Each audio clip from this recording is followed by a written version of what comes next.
फौजी अदालतों में सानिया 9 मई के मुल्जिमान का ट्रायल होगा या नहीं होगा।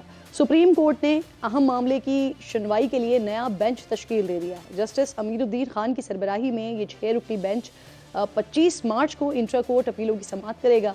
तो सुप्रीम कोर्ट ने गुज़िश्ता बरस अक्टूबर में आम शहरियों के फौजी अदालतों में ट्रायल्स को कलअदम करार दिया था। अदालत ने नाज़रीन अपने फैसले में आर्मी एक्ट के सेक्शन D2 की झेली शिक 1 और 2, आर्मी एक्ट के सेक्शन 59(4) को कलअदम करार दिया था, जिस पर वफाकी हुकूमत समेत दीगर फरीक़ैन ने इंट्रा कोर्ट अपीलें दायर की थी। सुप्रीम कोर्ट ने इंट्रा कोर्ट अपीलों पर 6 रुकनी बेंच तश्कील दिया था। जस्टिस तारिक मसूद की सरबराही में बेंच ने दिसंबर 2023 में फौजी अदालतों में ट्रायल कलअदम करार देने का फैसला मुअत्तल करते हुए ट्रायल को हतमी फैसले से मशरूत किया था, लेकिन बेंच के सरबराह जस्टिस तारिक मसूद पर एतराज़ात के 22 जनवरी 2024 में यह बेंच टूट गया था। अब नया 6 रुकनी बेंच इस मामले की सुनवाई करेगा। अच्छा, सुप्रीम कोर्ट से आज एक और बड़ा फैसला इस्लामाबाद हाई कोर्ट के जज शौकत अजीज सिद्दीकी की बरतरफी को कलअदम करार देने की सूरत में आया है। अदालत ने अपने फैसले में कहा है कि जस्टिस शौकत सिद्दीकी को महज इल्ज़ामात पर बरतरफ कर दिया गया, उनको इल्ज़ामात साबित करने का मौका ही नहीं दिया गया। मिसकंडक्ट पर जज को शफाफ ट्रायल का मौका देकर ही बरतरफ किया जा सकता है। बदकिस्मती से नाज़रीन सुप्रीम कोर्ट के फैसले में ताख़ीर हुई। जस्टिस शौकत अजीज सिद्दीकी रिटायरमेंट की उम्र को पहुंच गए, उन्हें बतौर जज बहाल नहीं किया जा सकता, लेकिन वो रिटायर्ड जज को हासिल होने वाली तमाम मराहत और पेंशन के हकदार हैं। जस्टिस शौकत अजीज सिद्दीकी ने जुलाई 2018 को रावलपिंडी बार एसोसिएशन से अपने खिताब में ISI के सरबराह जनरल फैज़ हमीद पर इल्ज़ाम आयद किया था कि उन्होंने chief justice Islamabad high court से कहा कि नून लीग के कायद नवाज शरीफ और उनकी साहबजादी मरियम नवाज को इलेक्शन से पहले जेल से बाहर नहीं आना चाहिए। वो इस बंदे का नाम जानते हैं जो सुप्रीम कोर्ट में पैगाम रसानी करता है।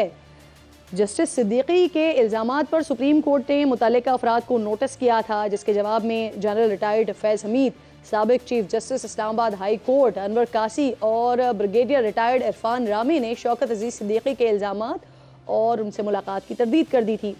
जस्टिस सिद्दीकी ने यह भी दावा किया था कि उन्हें यकीन दहानी करवाई गई है कि अगर वो मर्जी का फैसला दें तो बदले में सुप्रीम जुडिशल काउंसिल में उनके खिलाफ ज़ेर इल्तिवा रेफरेंस वापस ले लिया जाएगा। सुप्रीम जुडिशल काउंसिल ने 31 जुलाई 2018 को इस तकरीर का नोटिस लिया और उसी बरस 11 अक्टूबर को उनकी बरतरफी की सिफारिश कर दी, जिस पर सदर आरिफ अलवी साहब ने अपने बयान उनकी बरतरफी की मंजूरी दे दी थी। यहाँ सवाल ये है कि अगर शौकत सिद्दीकी की बरतरफी गलत थी तो क्या उनके इल्ज़ामात को दुरुस्त तस्लीम कर लिया गया है? शौकत सिद्दीकी ने अपनी तकरीर में जिन अफराद के नाम लिए थे, क्या उनसे कोई तहकीकात की जाएंगी? क्या उन अफराद को कानून के कटहरे में खड़ा किया जाएगा?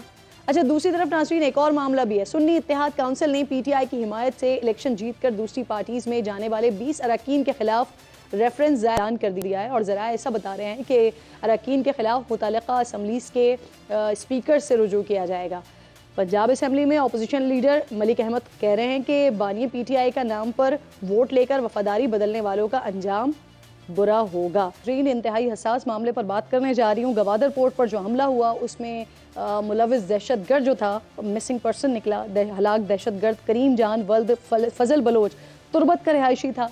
BSO आज़ाद ने 25 मई 2022 को करीम की गुमशुदगी का दावा किया था और इससे पहले दहशतगर्द इम्तियाज़ और अब्दुल वदूद के हवाले से भी ऐसा ही वावेला किया गया था। इस पर बात करने के लिए मुझे साबिक निगरान वज़ीर आज़म अनवारुल हक काकड़ साहब ज्वाइन कर चुके हैं, क्योंकि इस मामले पर बलूचिस्तान में मिसिंग पर्सन और इसमें कोई दो राय नहीं है कि हमारे बहन भाई वहाँ पर मिसिंग हैं। यहाँ पर इसको बड़ी तादाद में कहा जाता है, लेकिन जब हम इंटरनेशनल मुबस्सिरीन के बारे में देखते हैं तो वहाँ पर बताया जाता है कि ये तादाद सैकड़ों में है, लेकिन एक भी गुमशुदा शख्स हो वो नहीं होना चाहिए वतन अजीज़ में। अनवारुल हक काकड़ साहब मेरे साथ मौजूद हैं, इनसे भी अदालत में सवाल हुआ है, तो अनवार साहब इसको ज़्यादा बेहतर तरीके से बता सकते हैं। अनवार साहब ज़रा फरमाइएगा सर, ये जो सारी सिचुएशन हमारे सामने आई, इससे पहले आज से 2 महीने पहले जो ईरान पर फिर पाकिस्तान ने जवाबी हमला किया था, जो पाकिस्तान के ऊपर अटैक किया गया था, उसमें भी जो शख्स जो दहशतगर्द मारे गए थे उनमें से एक ऐसा शख्स था जिसकी तस्वीर जो है वो यहाँ पर पिंडी में हमें नजर आई थी, और एक और ये गवादर हमले में भी जो मुलविस शख्स था वो भी मिसिंग पर्सन में निकला। सर जी बहुत शुक्रिया किरण।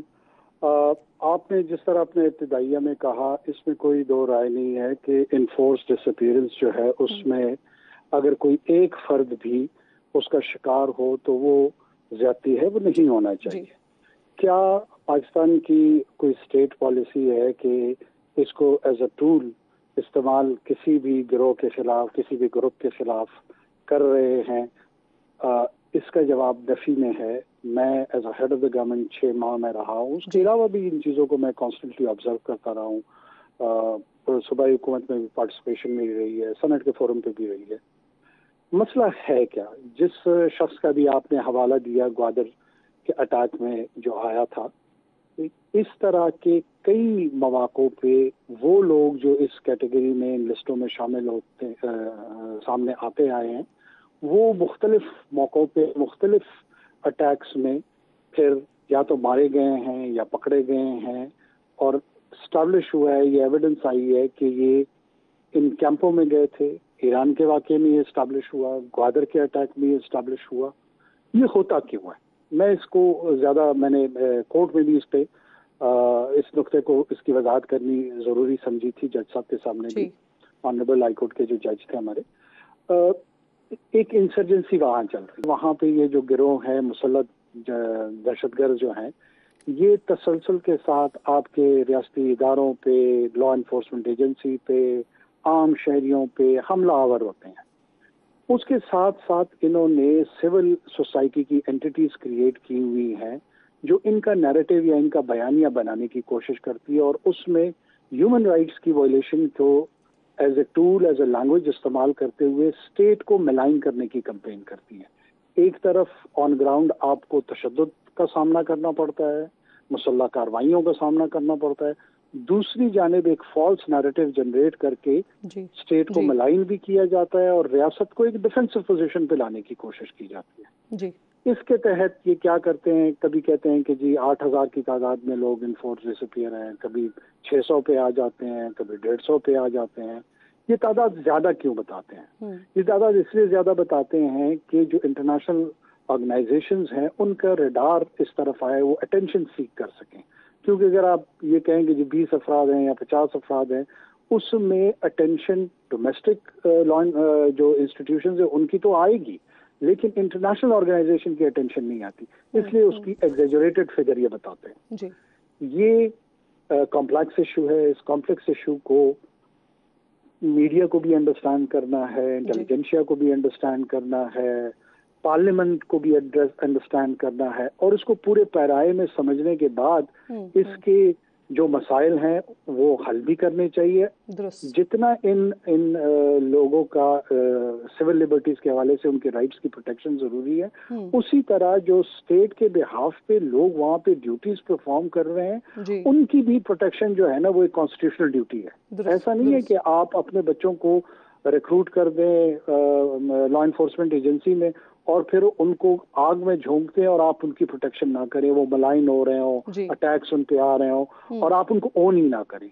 इस एटीट्यूड के साथ आप किसी भी टेररिज्म के, चाहे वो एथनिक बेस्ड टेररिज्म हो या रिलीजियस बेस्ड टेररिज्म हो, मुकाबला नहीं कर सकते। इसीलिए बारहा मैंने जी काका साहब आप अपनी बात कंप्लीट कर लीजिएगा, साथ में ये सवाल भी ले लीजिए कि जो आप बात कर रहे हैं बिल्कुल आप दुरुस्त कह रहे हैं, लेकिन सर फिर यहाँ पर एक प्रॉब्लम ये आती है कि ये जो BLA है, BSO है, ये अपने नैरेटिव को सेल करने में, बिल्ड करने में कामयाब नहीं हो जाते सर, कि वही अपने कारिंदे जो दहशतगर्दी में भी मुलव्वस हैं उनको वो मिसिंग पर्सन्स में भी काउंट करवा देते हैं? जी किरण, मैं यही आपको कह रहा हूँ कि the people are suffering due to naivety. हमारे लोग नाइव हैं, उन्हें पूरी सिचुएशन का पता नहीं होता और हाफ इंफॉर्मेशन बेस्ड व्यूज या ओपिनियन डेवलप कर लेते हैं। जब तक आपकी इंफॉर्मेशन क्वालिटी इंफॉर्मेशन नहीं होगी, दुरुस्त नहीं होगी, उसके तहत आप सच तक पहुंच सकते हैं। और बदकिस्मती से हमारे यहाँ सोशल मीडिया और डिजिटल स्पेस के अंदर ऐसे डिसइंफॉर्मेशन फैलाई जाती हैं कि स्याह को सफेद और सफेद को स्याह में कन्वर्ट कर देते हैं। ये इस दौर का चैलेंज है, इस वक्त का चैलेंज है और इसको हमने बतौर माशरा, बतौर रियासत इस चैलेंज को काउंटर भी करना है और इस चैलेंज को एड्रेस भी करना है। जी जी। अच्छा काकर साहब, जैसे हम पिछले दिनों जब मैं बलूचिस्तान गई वहां पर भी इसी तरह की सिचुएशन मैंने देखी, और कुछ हमारी भी इसमें खताएं हो जाती हैं। हमसे सवाल ये किया जाता है कि इतनी ज्यादा कवरेज शायद बलूचिस्तान के हवाले से होती नहीं है, और फिर वहां पर छोटे छोटे पॉकेट्स बने हुए हैं जो इस तरह की नेगेटिव खबरें फैलाते हैं और वहां पर सर्कुलेट होती हैं। तो ये हमने देखा है। तो सर फिर अब ये मुझे बताइएगा कि ये जो जिन दहशतगर्दों के हवाले से बात हो रही है, इनके हवाले से इनको एड्रेस करने के लिए या इस मामले को सॉर्ट आउट करने के लिए, आप क्योंकि हुकूमत का हिस्सा रहे, आप हुकूमत में रहे, लीड करते रहे आप, तो क्या आपने देखा कैसे इसको बेहतर किया जा सकता है? देखिए, एक तो हमें वजाहत के साथ पाकिस्तान के आईन के तहत किसी को मुसल्ला जत्था बनाने की इजाजत नहीं है।